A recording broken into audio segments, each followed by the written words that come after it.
The wild robot movie review. दोस्तों, एक हार्दिक भव्य animated film the wild robot movie लेखन पीटर ब्राउन की किताब पर आधारित। यही कारण है कि फिल्म स्टोरी बोर्ड पर जल्दबाजी में सोची गई कहानी के बजाय पूरी लगती है। द वाइल्ड रोबोट हाथ से पेंट की गई एनिमेशन तकनीक आंशिक रूप से क्लासिक डिज्नी, आंशिक रूप से हमें हयाओं का उपयोग करता है। मियाजाकी कभी कभी दिलों की अपनी बातचीत होती है, हम सभी यह जानते हैं कि निश्चित रूप से, लेकिन अगर आपको याद दिलाने की जरूरत है तो यहाँ एक ड्रीम वर्कर्स फिल्म है जहाँ एक विशाल एआई सशक्त रोबोट उसे एक नाजुक अनाथ पक्षी के सामने खोलता है और वे जो बंधन बनाते हैं वह एक जंगल को हिला देता है। लेखन पीटर ब्राउन की किताब पर आधारित। यही कारण है कि फिल्म स्टोरी बोर्ड पर जल्दबाजी में सोची गई कहानी के बजाय पूरी लगती है।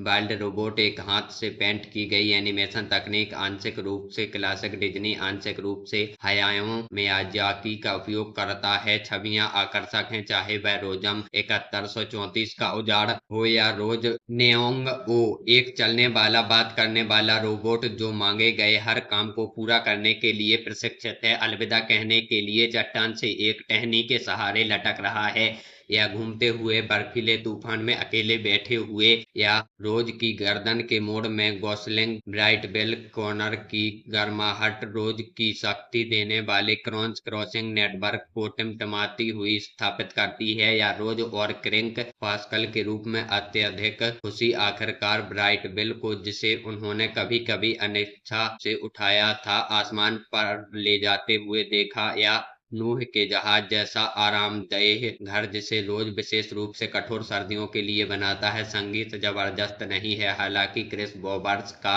स्कोर सही सुरों को हटा है, जिसका अर्थ है कि द वाइल्ड रोबोट अपने पात्रों को बातचीत करने की सुविधा देता है, न कि केवल एक मूक हृदय वाले लोगों को। जंगल में बहुत सारे जानवर रहते हैं, जहां रोज अपने जैसे रोबोटों से भरे जहाज के दुर्घटनाग्रस्त होने के बाद खुद को फंसी हुई पाती है। निर्देशक क्रिस सैंडर्स, जिनके पास ब्राउन के साथ सह-लेखन का श्रेय भी है, इन जानवरों में से एक प्रत्येक को एक अलग चरित्र और स्वाद देते हैं, और अधिकांश भाग के लिए वे चमत्कार होने के बजाय बात करते हैं। खुद को जंगल में पाए जाने के बाद रोजम 7194 अपने शुरुआती घंटे एक मालिक की तलाश में बिताती है जो उसे एक कार दे सके।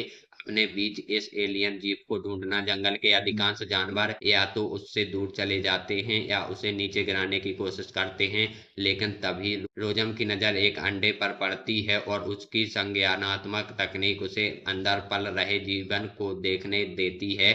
वह एक धातु कक्ष को, जहां मानव शरीर में एक हृदय होना चाहिए, खेलती है और सुरक्षा के लिए अंडे को उससे रख देती है। इस कहानी का धूर्त लोमड़ी पिंक रोजम उससे अंडा चुराने की असफल कोशिश करता है, और बाद में जब अंडे से एक बच्चा पैदा होता है तो वह हताश होकर रोजम, जिसे वह हर रोज नाम देता है, को अपने पालन पोषण में मदद करने की पेशकश कराता है। पोसम पिंक को आहारा रोम को बताती है कि इस मामले में उसका कार्य पहले गोरिल्लोंग को खाना खिलाना है और फिर शक्तिकालीन प्रवास शुरू होने से पहले उसे तैरना और उड़ना सीखकर स्वतंत्र होना सिखाना है।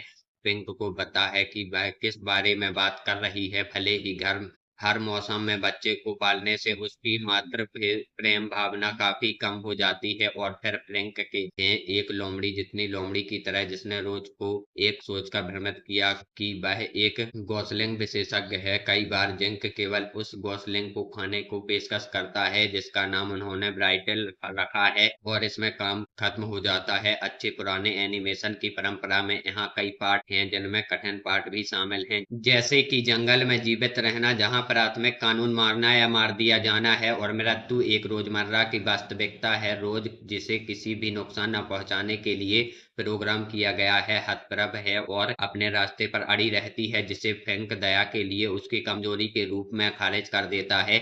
यह कोई आश्चर्य की बात नहीं है कि दोनों में से कौन सी वृत्ति खड़ी रह जाएगी, क्योंकि रोज के तहत एक जंगल उस लालची बहुराष्ट्रीय निगम की लेने के लिए एक साथ आता है जिसने उसे बनाया था, लेकिन हमेशा की तरह यह यात्रा की मायने रखती है, और नेओंग ओ अपनी आंतरिक प्रस्तुति में जो धीरे धीरे अपनी धार खोती जा रही है, क्योंकि वह द वाइल्ड रोबोट बन जाती है। जंगल में हार पर पास्कल एक अकेली लोमड़ी की अपनी प्रस्तुति में जो परिवार के लिए तरसती है और कॉनर घबराए हुए गोसलिंग के रूप में है जिसे ढूंढना ही होगा एक नया घर। इस मात्रा को लंबा ना लगने दे। खैर यह इससे छोटा नहीं हो सकता था क्योंकि फिल्म में बहुराष्ट्रीय कंपनियों द्वारा रोजम सीरीज की जादूगरी दिखाने का अनावश्यक प्रलोभन दिया गया था। हालांकि यह हमेशा दिल से चीजों को संसाधित करना सीखने के अपने केंद्रीय विषय की ओर मुड़ जाता है, खासकर यदि आपको अन्यथा प्रोग्राम किया गया है। जैसा कि गुज